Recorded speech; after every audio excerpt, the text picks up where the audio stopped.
Bienvenido a otro episodio más de Innovation Taste Guts. Hoy tenemos con nosotros a Jordi Rivera, CEO de DAS en España. DAS es una compañía de seguros especializada en seguros de impago de alquiler, que pertenece al grupo Ergo.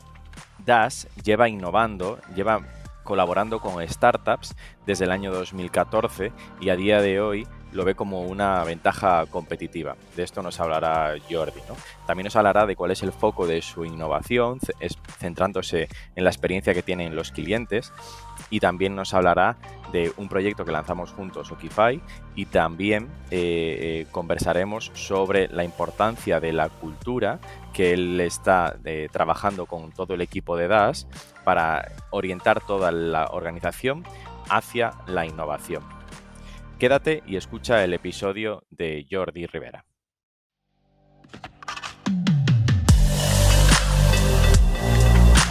Innovation Takes Guts, un podcast donde hablamos sobre empresas disrumpiendo sus propias industrias, Open Innovation y Corporate Venturing, porque innovar no es para suicidas, no hacerlo sí. Con Bryce Comesaña, Head of New Ventures en Corporate Lab by Elogia.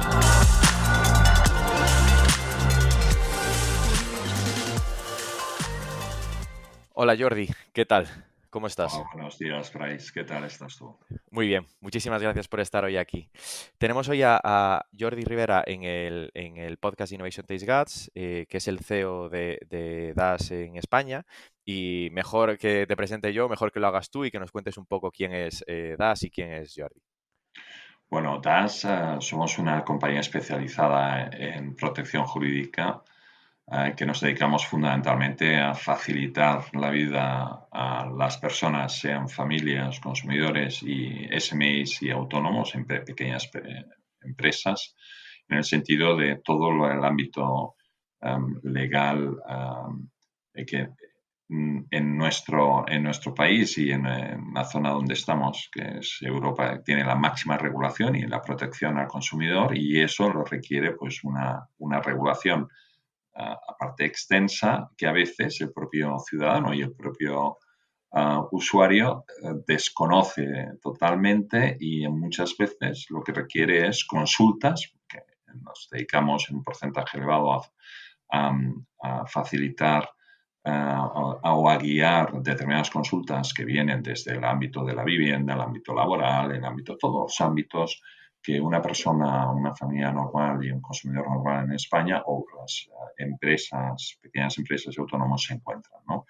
De ahí, a veces, lo que en una vida normal lo que tenemos son conflictos a veces muy, muy concretos, conflictos de baja intensidad que intentamos resolver de forma amistosa. Y en el caso que no podamos llegar de forma amistosa, pues evidentemente tenemos que utilizar la vía judicial, que es la que intentamos evitar, porque al final la vía judicial es mucho tiempo, consume mucho tiempo, y al final el cliente no lo ve como una solución. Al final un juez decide y normalmente la decisión después de 1 año y medio, 2 años, el cliente, aunque sea parcialmente favorable al cliente, ya han pasado 2 años y ya Te has olvidado del problema, ¿no? el problema. Por eso que, y ahí vemos diferencias cuando nos encontramos con empresas. Normalmente la empresa lo que quiere, oye, busquemos la solución lo más rápidamente posible, no podemos tener este problema con este proveedor o con este cliente, y buscamos la solución más inmediata.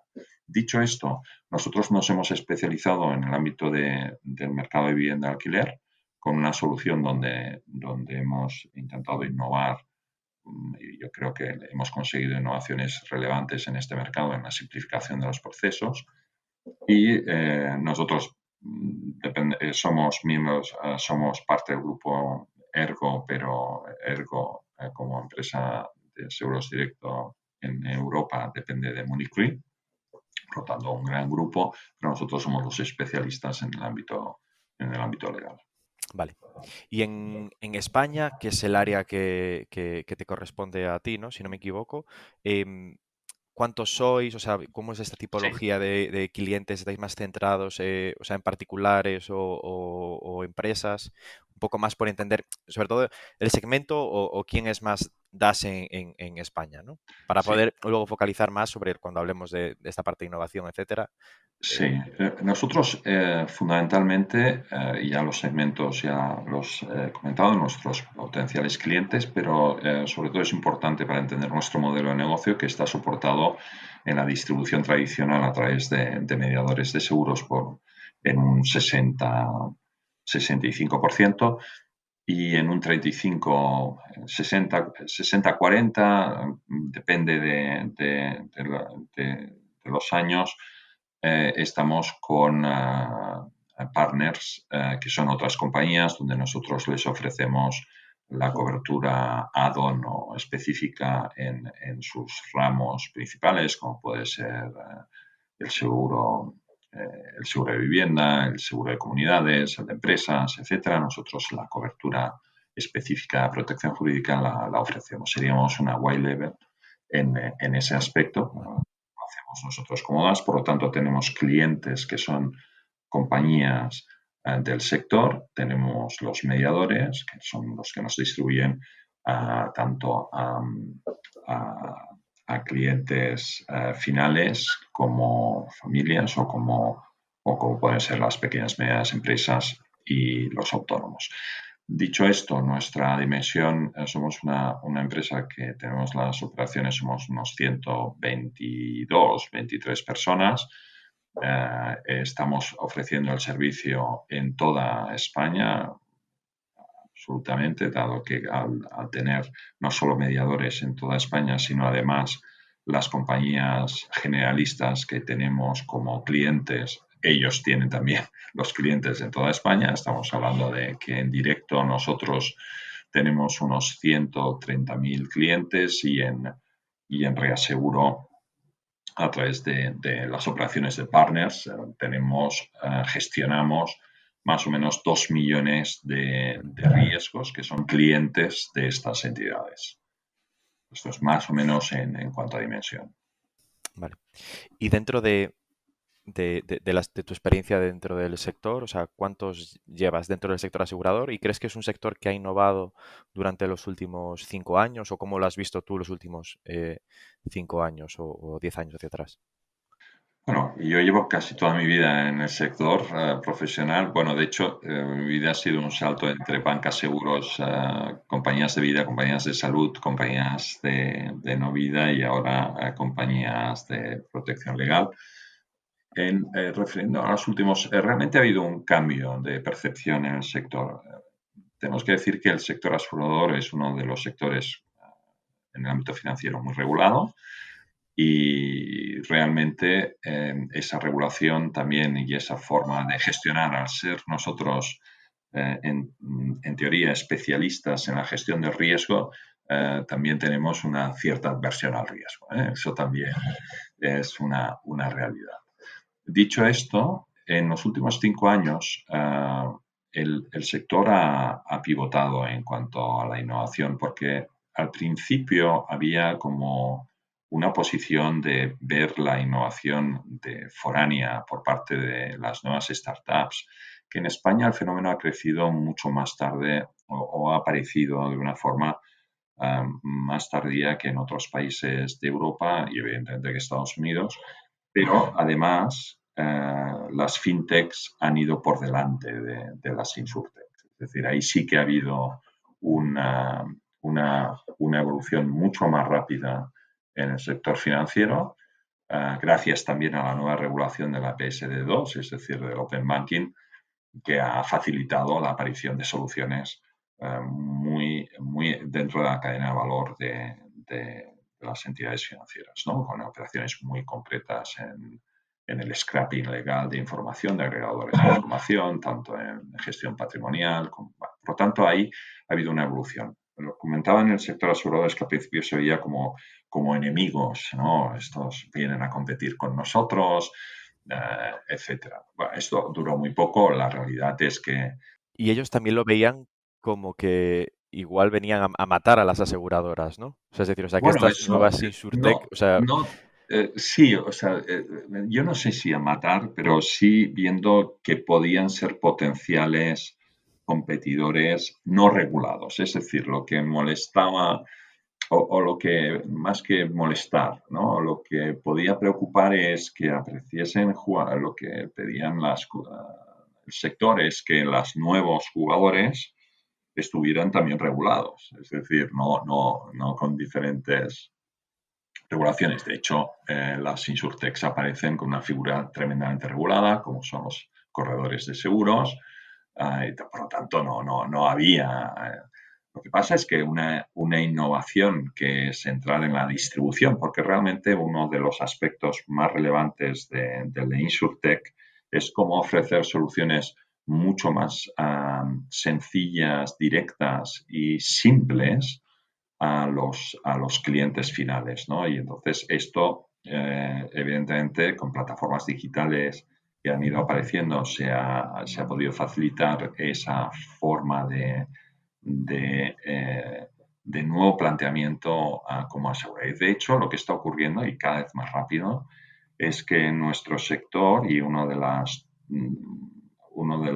tendencias muy importantes es el embedded insurance, que implica el ya introducir el seguro en otros sectores, en otras operaciones, no solo la venta en standalone de un seguro, sino que el embedded insurance, yo estoy en una plataforma digital, me estoy comprando un móvil o me estoy comprando una moto o me estoy comprando lo que sea, y en ese momento, en la cesta, como hacemos en viajes, pues me aparece, oye, en ese momento una oferta de una cobertura ad hoc a esa compra, ¿no? Eso es lo que llamamos embedded, donde ya se incluye el sector, las soluciones. Para riesgos igual más concretos, Sí, más pequeños. son microseguros. Claro. Microseguros o para riesgos muy concretos, ¿no? Es decir, nosotros estamos haciendo una prueba, por ejemplo, en el ámbito legal, con un ecosistema de innovación, el lograr que en el momento en que se están firmando contratos o vaya a haber una firma de un contrato, salga una propuesta de valor nuestra que sea la cobertura de ese contrato para cualquier incidencia que pueda ocurrir, pero solo de ese contrato, no de todo lo que te puede ocurrir en el ámbito laboral o en el ámbito mercantil, sino para ese contrato. Si en ese contrato hay una incidencia, necesitas una consulta, necesitas una aclaración, necesitas una reclamación o defensa, pero solo de ese contrato, ¿no? Por ejemplo, alguien está firmando un contrato de alquiler, por decir algo, de compraventa, entonces dices, oye, ¿quieres tener una cobertura para este contrato que te cubra cualquier disputa o cualquier conflicto mayor, pequeño, etcétera, con respecto a ese contrato? Tienes una cobertura, ¿no? Eso es lo que se llamaría un microinsurance embedido en un proceso donde ya no es una venta push como hacíamos a través de corredores o de un call center o de venta o en banca seguros, sino en una operación normal, donde es el momento de la verdad, donde hay clientes donde puede estar más susceptible. Sí, o sea, y aparte ahí, justo en ese momento igual es cuando estás más interesado en proteger ese riesgo, ¿no? O sea, cuando te cambias y acabas de entrar en un alquiler, cuando acabas de hacer una compra-venta y tienes el miedo de, oye, ¿qué va a pasar con este bien que acabo de comprar? ¿Tendrá algún vicio oculto que no he visto o lo que sea? Exacto. Pues ahí es cuando ya llevas 6 meses, o sea, pues dices, bueno, pues ahora ya está, ¿no? O sea, ya pasó este plazo, pero ahí eres un poco más susceptible de comprarlo. Y cómo, en el caso de esta iniciativa, ¿no? Por ejemplo, o sea, ¿cómo es el proceso de nacimiento? O sea, ¿cómo se organiza todo esto dentro de DAS? ¿Quién lo lidera? ¿Cómo pasa un poco más la operación, la táctica, ¿no? de esto? Sí, a ver, una de quizás las diferencias, bueno, quizás nos ayuda el tamaño realmente siempre ayuda, pero nosotros desde el 2014, 2015 visualizamos claramente que la innovación, incluso la innovación al límite disruptiva, era una gran oportunidad para nosotros. Una gran oportunidad en dos sentidos. Una, en conocimiento del cliente y en la posibilidad de llegar más directamente al cliente, incluso a través de los canales actuales, pero tener mayor información e interactuar de una forma más natural con el cliente, no emitiendo un contrato y pagando una prima y si no ocurre nada, pues estupendo y si no, pues por lo tanto ahí todo lo que nos focalizamos a buscar soluciones, ya hicimos un scouting muy rupestre en nuestro caso, porque lo hicimos a nivel interno, de ver soluciones donde dos objetivos, donde podíamos solucionar temas concretos de necesidades que veíamos que con las soluciones actuales no era suficiente, no facilitaba la solución.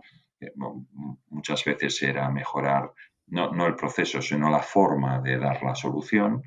Y la otra, que era muy relevante, todo aquello que fuesen commodities que facilitasen en nuestra oferta. O sea, hemos buscado innovación claramente a cliente final, donde no solo era producto, sino incluso proceso, como podía ser una realmente commodity. Hablar hoy de esto ya es un poco, pero aún en nuestro sector se habla, ¿no? Que es la firma digital. O sea, la firma digital en el 2014, pues, bueno, estaba implementada. No, parece que no, pero esos 6 años han pasado muchas cosas, ¿no? O sea, desde 2014, 2015 hasta el 2021 ahora, ha evolucionado muy rápido todo, ¿no? Y ahora hay cosas que la firma digital, de hecho te sorprendes, ¿no? Cuando tienes que firmar algo y dices, no, ven aquí y fírmalo. No, mándamelo por una plataforma y que lo firme y ya está, ¿no? Pero que aún sigue en el sector, pues bueno, ha cambiado radicalmente. Ya las grandes compañías y todas las compañías están impulsando, evidentemente, la firma digital, la digitalización de los contratos. Ahí hay una nueva innovación a hacer, como cambiar, y esto también el regulador nos ha de ayudar, cambiar 40 páginas de un contrato de seguros en algo que sea digerible, entendible y fácil de gestionar por parte de un cliente, ¿no? Y entonces, evidentemente, los microseguros es una aproximación a esa simplificación, primero porque reduces mucho el scope de coberturas y de riesgos, con lo cual te es más fácil centrar, ¿no? Pero bueno, estamos en un sector regulador donde tenemos protección de datos, donde tenemos toda una serie de regulación que tenemos que cumplir en la información al cliente, pero la digitalización facilita claramente el hacerlo eso de forma mucho más sencilla. ¿Qué áreas son las que son vuestros focos de innovación? Antes, o sea, comentábamos que todo tenía que ir centrado hacia el cliente, ¿no? Pero, o sea, dentro de todo este proceso, de todo lo que llega al cliente, ¿os centráis más en la parte de la comercialización, en el desarrollo del producto? ¿Cuál es vuestro foco a la hora de innovar? Bueno, el foco claramente está en la propuesta de valor. Es decir, nosotros estamos ofreciendo no nuevos productos, no podríamos decir, que sí lo hemos hecho con el ciberbullying en el año 2016, o cómo podríamos hacer con el ciber, el senior del PI que lanzamos el año pasado, es decir, nuevas soluciones muy enfocadas a problemáticas concretas, como podría ser el ciber o como puede ser todo un nuevo, la Silver Economy, que es un gran mercado no solo para seguros, sino una nueva realidad en nuestra sociedad, donde la generación baby boomer, bueno, pues vamos a estar ya en el ámbito de la jubilación, es un porcentaje muy relevante de la población, implica que el patrimonio generado de la sociedad se encuentra en ese segmento de edades superiores a 55 o 60 años. Ahí es donde se concentra un patrimonio consolidado y, por lo tanto, cambian las necesidades en ese momento y pensamos que en el ámbito legal ahí también requiere facilitar la vida a los seniors de una forma, no solo en los ámbitos de salud, de dietas, de ejercicios, etcétera, de conectividad intelectual, también en el ámbito legal. Y ahí es. Por lo tanto, nuestro foco es ofrecer una mejora continua en la propuesta de valor, entendiendo y percibiendo de la forma mayor, que eso lo tienes que hacer, evidentemente, cada vez con más datos y con datos internos y datos externos, sobre todo de interacción, para entender claramente cuáles son las necesidades reales, no potenciales, sino las reales de un segmento de población, de un cliente, de un grupo de clientes, y ahí entonces buscamos la solución adecuada, ¿no? Nosotros, por ejemplo, en ese lado lo hacemos tanto para el cliente final, que es un consumidor o una familia, entiendo familia en la versión más amplia, no la familia estándar, sino familias de todo tipo, y por otro lado, que serían los consumidores, por otro lado, pymes y SMEs, ¿no? Por ejemplo, nosotros ahora hemos lanzado una solución de empresas donde el producto lo hemos mejorado muchísimo, podría ser, pero lo que hemos hecho son dos cosas muy diferentes. Una, que el sistema de suscripción es le llamamos Scan, que es un sistema donde es el cliente que contesta 3, 4, 5, 6 preguntas para llevarle a la necesidad de qué cobertura realmente necesita, porque cada empresa es diferente, pero además hemos incluido cosas que no son de seguros, que es esa tendencia que hay en también en todos los sectores de hibridación entre coberturas aseguradoras y de servicios. Por ejemplo, hemos puesto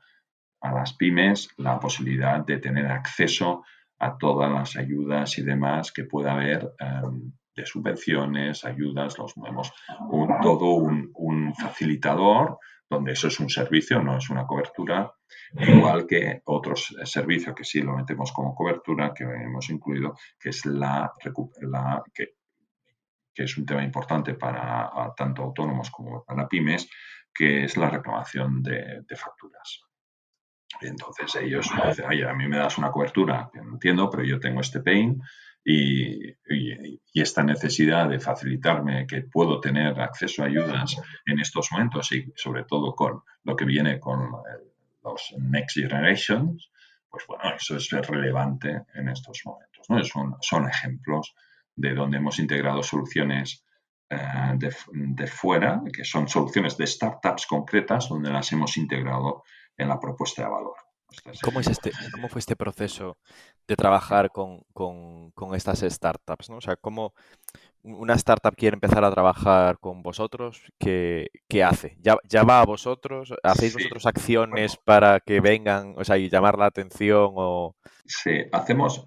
Esto ha sido una cosa curiosa porque la realidad es que con nuestra aproximación ya hace 6 años al ecosistema, pues evidentemente corre la voz dentro de las startups. Al final, las startups dicen, oye, pues ven que hemos llegado a un acuerdo con Signaturit, hemos llegado a un acuerdo con Lisa ahora en Madrid. Entonces, esto nos llevó a que nos han llamado startups para hacer cosas directamente sin necesitar. Pero la realidad es que nosotros hicimos un scouting, lo hemos ido mejorando. Ahora tenemos un scouting de todas las legal techs que tenemos en España, y no solo en España, porque nos interesan también modelos que están en Europa que van a venir, e incluso podemos trabajar nos han venido startups alemanas también para hacer cosas, pero ahí no hemos llegado. ¿Y este scouting lo hacéis internamente vosotros? Internamente. Nosotros lo hemos hecho internamente, lo hemos compartido con el grupo, y el grupo nos da también, pero claro, el grupo en el scouting del país, claro, nosotros hemos tenido quizás, haciéndolo internamente, pues hemos cubierto el 80%, no el 100%, pero hemos cubierto el 80%, que ya es muy... Da una buena foto, ¿no?, de la situación. Tener una foto, y sobre todo vemos, lo hemos hecho el scouting por qué problemática estaba resolviendo la startup, qué tecnología estaba aplicando, y qué métricas, si estaba traccionando o no estaba traccionando con las soluciones. Entonces, nosotros hemos ido a buscar soluciones concretas. A veces hemos conectado directamente con la startup, hemos hecho el approach. Llegamos, la primera parte es que si tiene sentido ese approach, que normalmente tiene sentido cuando lo analizamos, a veces no sale, pero no sale por el momento en que se encuentra en ese momento la startup, y luego la velocidad que nosotros queremos incorporarlo, ¿no? A veces tenemos cosas, pero en el pipeline la tenemos para aquí 3-6 meses, no para ahora, ¿no? Os puede pasar que vosotros veáis una startup, o sea, que os puede interesar y que luego ellos incluso digan que no, pero que también vosotros le digáis que no a startups con las que no veis suficientemente maduras. ¿Utilizáis algún criterio a la hora o sea, estos KPIs que decías, ¿no? ¿Cómo tracciona esto? ¿Qué KPIs utilizáis Sí, ahí? nosotros al principio buscábamos, porque hicimos la aproximación al ecosistema, como te comentaba, directamente y por lo tanto buscábamos ya startups que estuviesen traccionando. No excesivamente, si no tuviesen ya el producto traccionando, la solución traccionando con una serie de métricas y a nosotros ahí nos etiquetaron las primeras startups como habéis sido la primera corporate que hemos tenido de seguros. Esto nos lo han dicho varias, ¿no? Es decir, oye, tenían otros clientes, pero de seguros no tenían, ¿no? Por ejemplo, para decirlo. Por lo tanto, eso es un poco la etiqueta. Nos dimos cuenta que esto estaba bien. El proceso para nosotros ha ido muy bien porque ha habido cosas que no nos han salido. Nosotros tuvimos una muy buena aproximación con un scoring social, con Traity, con Juan Cartagena, que ha pivotado ahora a otro proyecto. Y ahí pues teníamos una innovación muy disruptiva porque cuando haces scoring es puramente financiero y no hay un scoring desde el punto de vista más soft, más social. Es decir, tú puedes ver un scoring objetivo financiero, pero tú no conoces muy bien, tú puedes saber gente que está ganando muy bien la vida y el scoring le sale perfecto, pero es un mal paga. O sea que no, y eso lo ves por otra faceta, ¿no? Ahí al final, por un proyecto que pasa esto, que se derivó en un proyecto en Australia, pues al final era muy grande ese proyecto, pero le falló ese proyecto, al final la entidad lo dejó y entonces no, nos dejó la startup a cero casi, ¿no? O sea que eso son riesgos que ocurren, ¿no? Hay cosas que salen porque evidentemente tracciona además el producto y hay otras porque la startup incluso ha de pivotar y necesita más gasolina en algún momento y a veces pues la tiene, a veces no. Pero dicho esto fue la primera etapa. La segunda etapa ya lo que buscábamos, empezamos, es que me recuerdo, lo primero eran los hackatones. Ya esto es impresionante, esto ya es muy antiguo, muy antiguo. Luego hicimos la aproximación directa a las startups que nosotros pensábamos que tendríamos, en fin, nos ha ido bastante bien en general.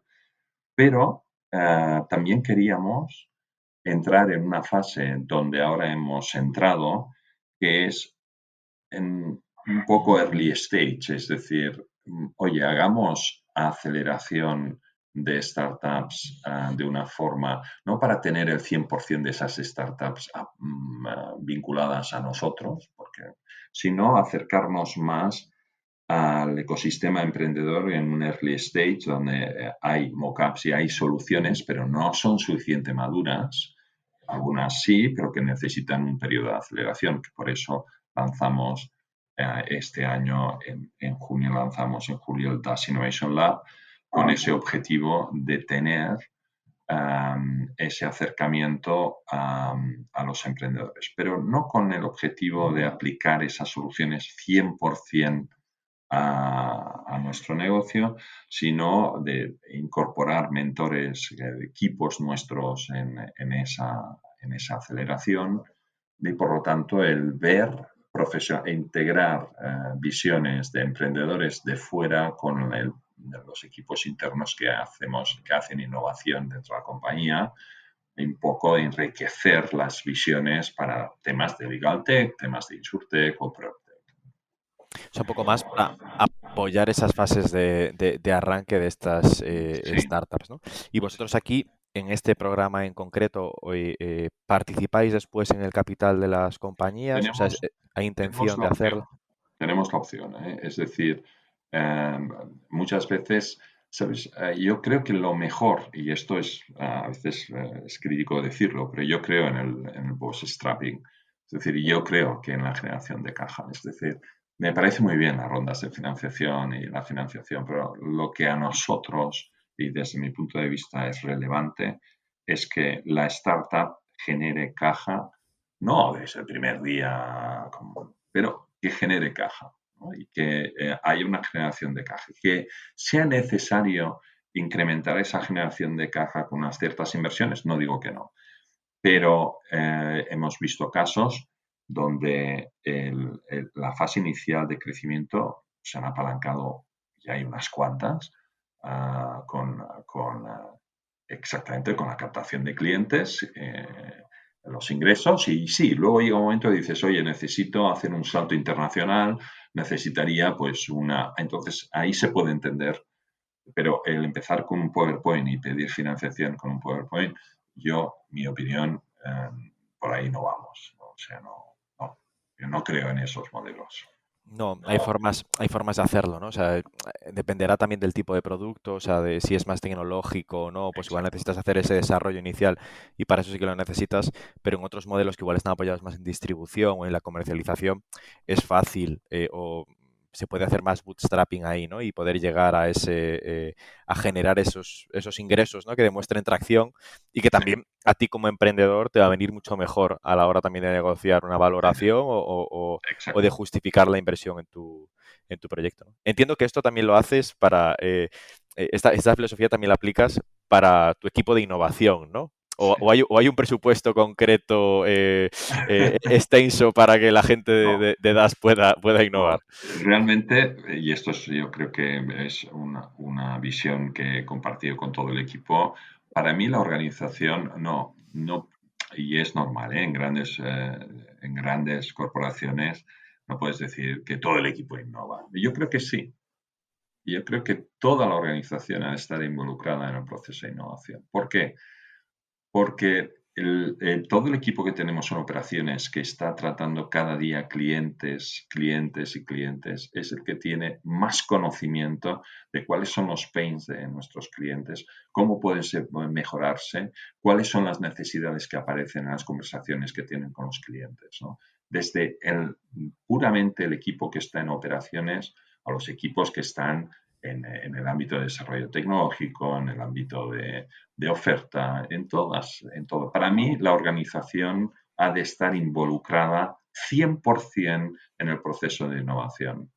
Entonces, hemos lanzado este año, nosotros ya llevamos varios proyectos de Transforma, Impulsa, Transforma, embajadores, y ahora ya hemos lanzado No Limits, o sea, el TICS No Limits, que es la aplicación de metodología Agile aplicada a la realidad de la compañía. Esto significa que nosotros hemos iniciado desde marzo de este año una iniciativa con Squads, con Sherpas Squads, en el sentido de un equipo de 3 o 5 personas, con 2 mentores Sherpas que son miembros del comité de dirección, pero que su papel no es el dirigir, sino esos equipos son autónomos. Nosotros fijamos el objetivo de compañía, ponemos los OKRs, y entonces el equipo, en función de esos OKRs, decide qué iniciativas son necesarias para conseguirlos.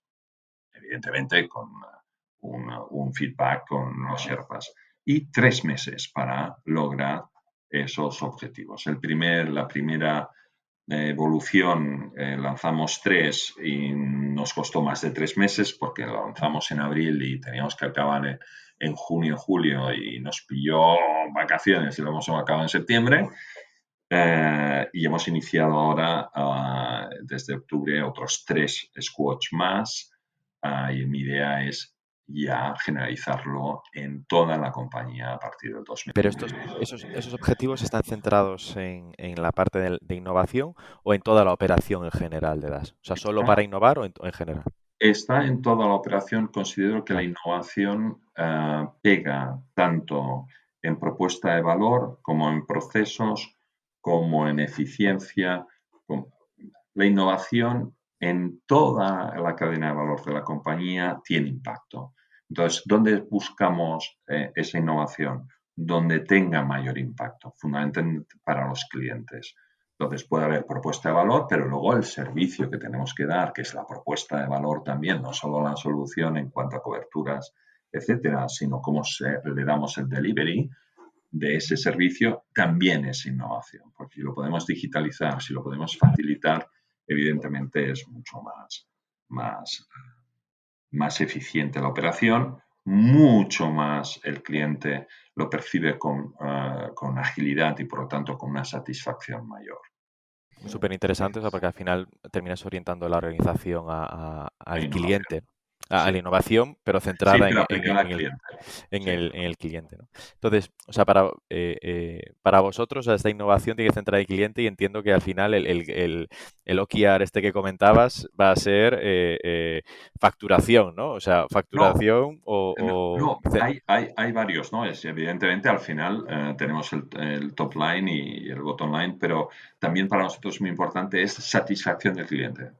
Es decir, yo creo que hay correlación y soy firmemente convencido de la correlación de satisfacción del cliente con facturación.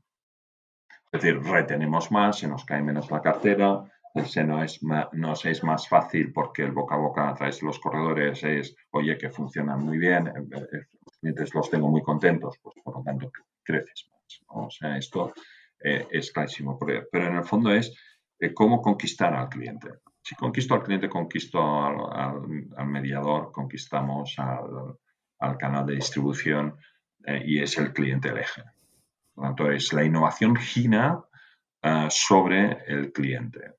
Luego, porque incluso decir, no, buscamos eficiencia, pero la eficiencia sí tiene aplicación al cliente. Es decir, esa eficiencia es un proceso que simplifica un servicio o una forma de ofrecer el servicio que estamos prestando. Algo que le molestaba al cliente, ¿no? No algo que nos molestaba a nosotros como compañía, Sí, sino que porque a veces algo dices, que hemos sacado un paso de la suscripción o una firma en la suscripción o cualquier proceso, o ahora le permitimos pagar con tarjeta, que antes tenía que domiciliarlo, es decir, esas cosas que mejoren su experiencia de usuario, ¿no? No que sea interna nuestra de, pues ahora hay que hacer un paso menos en la gestión, ¿no? Exacto. Vale. A veces también es necesario, pero para mí eso es una mejora operativa interna, no una innovación vinculada al cliente. O sea, para mí la innovación está pegada al cliente y entonces esa satisfacción con ingresos y con margen es los ejes, ¿no?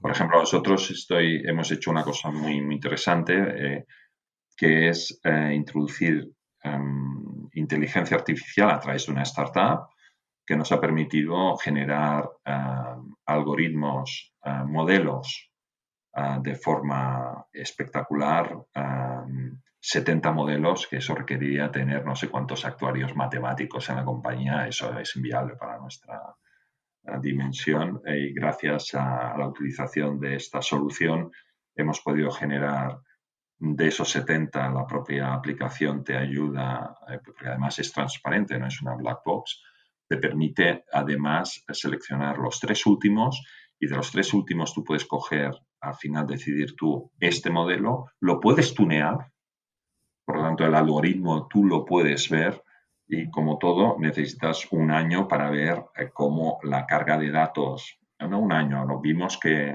como hacemos las pruebas, ¿no? Cogimos la base de datos que teníamos en un 70% y entonces sacamos el algoritmo. Con el otro y nos dio unos resultados espectaculares, espectaculares. El resultado de la prueba piloto fue que el 4% de las pólizas de alquiler nos daban el 20% de la siniestralidad. Claro, si eso tú lo tienes ya modelizado por cómo tiene ubicaciones, nivel de rentas, etcétera, porque son 130 variables, pero al final pegan 15, las que tienen el 80%, 90% del algoritmo. Claro, al final no es solo blanco y negro, sino que tienes una gradación de decir un verde absoluto, un verde clarito, uno que tira amarillo, uno más amarillo, uno naranjito, uno rojo. Pues, es decir, oye, si identificamos los rojos, ahí podemos decidir por precio también, ¿no? O sea, eso nos permite ya no solo decidir si sí o no, sino además poder, en el siguiente paso, hacer una innovación en el sector, porque no existe, la tasa es homogénea para todo el mundo. El decidir, oye, en función de este scoring, no solo es yo ofrezco un mejor precio, evidentemente la contraprestación es que el precio en un naranja o en un rojo pues es otro, ¿no? Claro, claro, claro. Y al final terminas, o sea, compensando, o sea, vendiendo más barato con menos siniestralidad o vendiendo, o sea, Exacto. compensando, vendiendo pólizas más caras o más arriesgadas Por ejemplo, y es un ejemplo que hemos hecho integrado con el Open Banking. Por lo tanto, utilizamos soluciones donde estructuramos y orquestamos soluciones de startups de inteligencia artificial, Open Banking, para hacer el scoring sin coger información ni nada, que para evitar protección de datos. Por lo tanto, entra el algoritmo y con el algoritmo, sin tocar la información, ya tenemos la declaración del nivel de scoring que puede tener y podríamos aplicar prima y podemos emitir póliza directamente. O sea, eso es al final un end-to-end digital. esto que lo cuentas, o sea, y que igual la gente que pueda escucharlo dice, bueno, o sea, es lo esperado, ¿no? O sea, Sí, que yo sí, pueda sí, sí. suscribir mi póliza online, de empezando, me conecto al banco, o sea, puede sacar o sea, mi score y a partir de aquí ya dime dónde tengo que pagar, igual incluso ya Y está. cárgamelo o lo que sea, ¿no? Y ya está.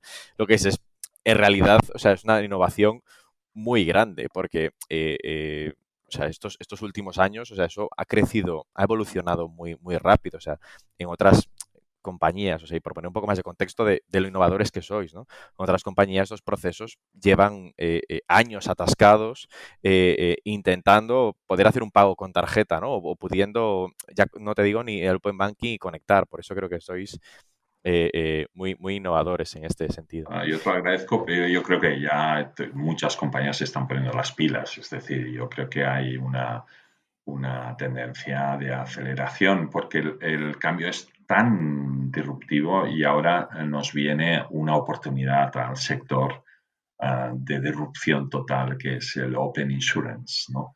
Lo mismo que ha pasado con banca, con el Open Banking, que es que el cliente eh, es el propietario de la información y por lo tanto puede decidir a un tercero la agregación para darle un valor añadido que le pueda dar un asesoramiento que incluso los propios bancos ya han cogido a las startups fintechs para hacer esa capa de agregación global, tanto de información interna como de información externa del cliente en otras entidades. Pues imagínate en el ámbito de seguros que haya la portabilidad de los datos a decisión del cliente. Eso es una revolución en nuestro sector que va a ser de envergadura, para mí de las más significativas que va a tener el sector en los próximos años. ¿Cuándo empezaremos a ver casos aplicables de esto, de este Open Insurance? Bueno, para que veas, es tan nuevo que EIOPA, que es el regulador europeo, lanzó a consulta a principios de año el Open Insurance, ha sacado un paper, ya un texto en agosto, el 21 de agosto, o sea, estamos hablando de, de muy poco. Se está cociendo todavía, ¿no?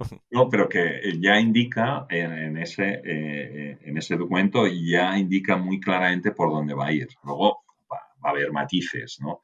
Pero eso va a ser un cambio brutal, pero brutal, porque tendrás acceso a la información o sea, un cliente de Seguros Juan Español podrá tener en una sola de golpe, aunque tenga no sé cuántas compañías aseguradas o el banco o lo que sea, tendrá toda una foto suya de todas las coberturas, donde podrá ver si hay solapamientos o no solapamientos, si hay coberturas que a lo mejor las tiene duplicadas, pero a lo mejor es que tiene un gap muy importante y de una forma muy sencilla, ¿no?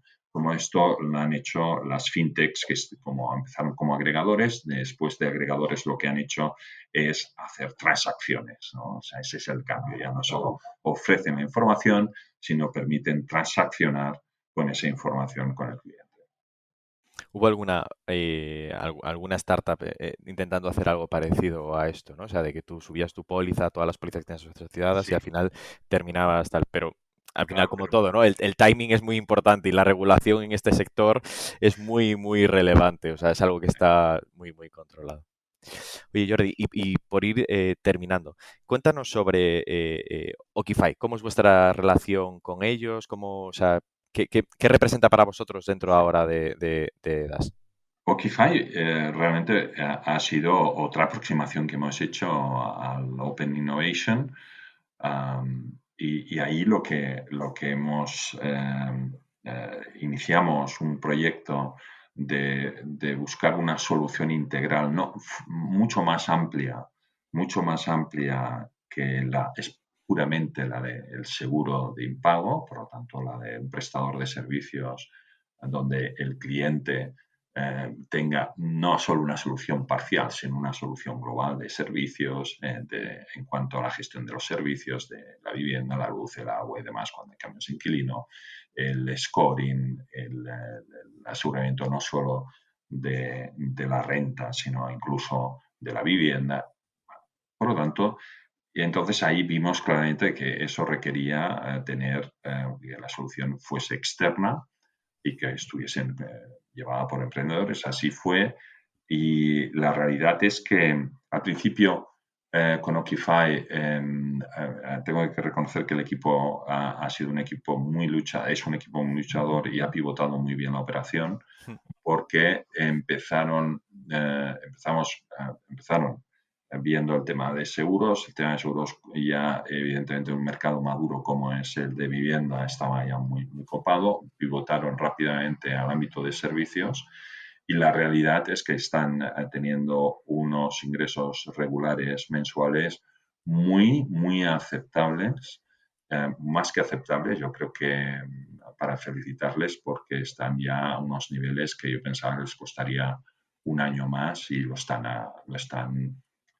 anticipando. Por lo tanto, me alegro por ellos porque están llegando a ser casi, casi bootstrapping, es decir, ya se están financiando y por lo tanto ahí nuestro papel es apoyarles al máximo en mejorar nuestra oferta. Ahora, esa oferta con las mejoras que hemos hecho en las conectividades, pues empieza a traccionar y yo estoy francamente orgulloso del proyecto con ellos. Ellos lo están gestionando muy bien y están pivotando el negocio ya pensando no solo en el mercado en España, sino en otros mercados. Por lo tanto, vamos, yo ya les digo, es decir, oye, de aquí un cohete, ¿eh? Esto es un cohete, ¿no? Pero Sí, o sea, basado sí que mucho en una solución muy conocida en el mercado dentro de la vivienda en Inglaterra, que es Canopy o Woodlore, que son plataformas de multiservicio, de servicio global a todo el ámbito en la relación entre inquilinos y propietarios y otros sectores.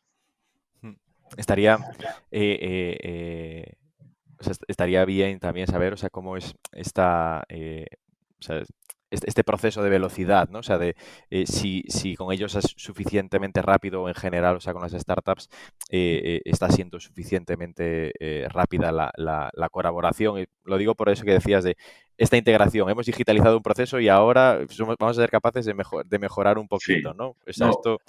un poco, lógicamente, para ir rápido, pues lógicamente arrancamos la operación con ellos a principios, bueno, a finales del año pasado. Al principio, pues arrancamos con un sistema muy, muy, muy, muy de aproximación para pocas operaciones, con lo cual no perdamos el tiempo en las integraciones, lo vamos haciendo, pero empezamos.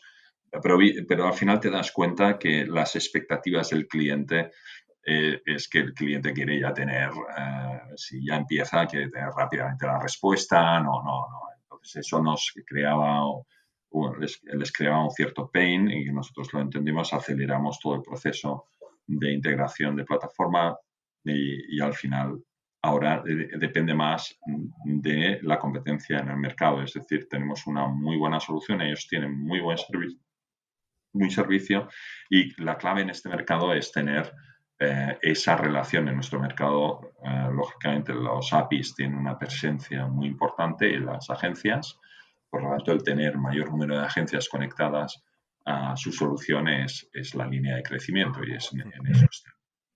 Oye, pues ya para terminar, ¿qué tendría que haber hecho? O sea, es decir, desde 2014 hasta hoy, ¿cuál es el aprendizaje clave que te llevas y que dices, esto tendría que habérselo dicho al Jordi de 2014 para que todo hubiésemos ido más rápido, ¿no?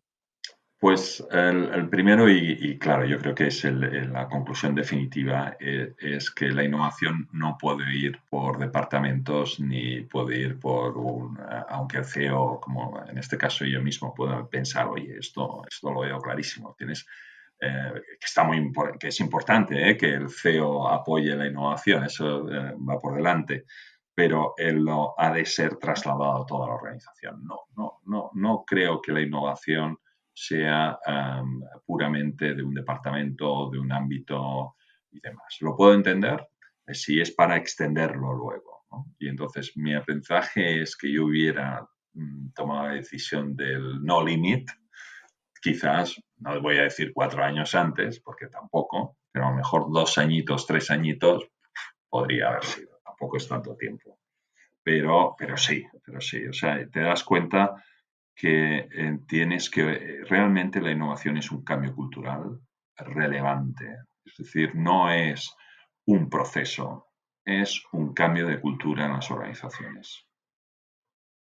Y eso requiere cierto tiempo, pero requiere metodologías que faciliten ese cambio, ¿no? Y entonces lo que estamos haciendo con los squads, con los equipos, cada 3 meses, con retos, donde hay una metodología absolutamente militar, casi cada semana tenemos las reuniones de 10 minutos, no me expliquen los que has hecho, oye, ¿dónde estamos? ¿Cuál es el nivel de confianza? Vamos a conseguir los objetivos y esto, pam. Claro, al final es como la gimnasia, es decir, si yo hago gimnasia cada día, no lo hago. Entonces, la innovación no va a impulsos, la innovación es una actividad continuada con objetivos muy claros, ¿no? Y la mejora incremental ahí sí que se nota, ¿no? Todos los días una flexión más al final del año se nota, ¿no?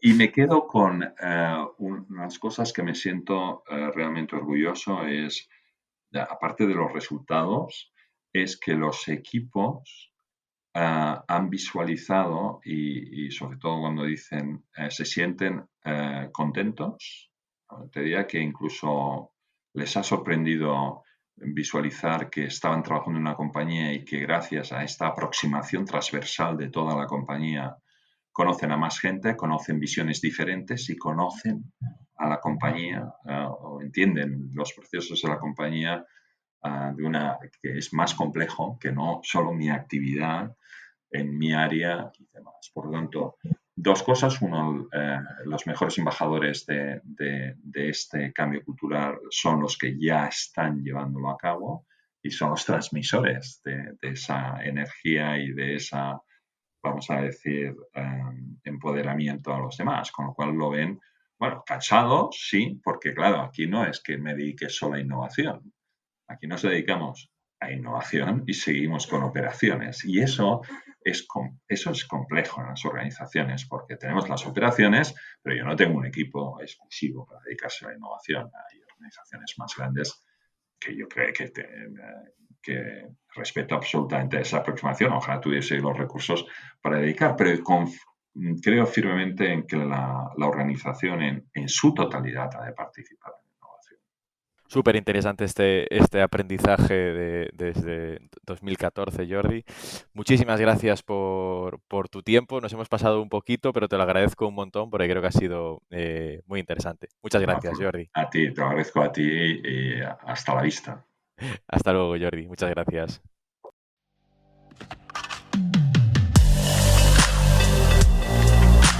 Innovation Takes Guts, un podcast donde hablamos sobre empresas disrumpiendo sus propias industrias, Open Innovation y Corporate Venturing, porque innovar no es para suicidas, no hacerlo sí.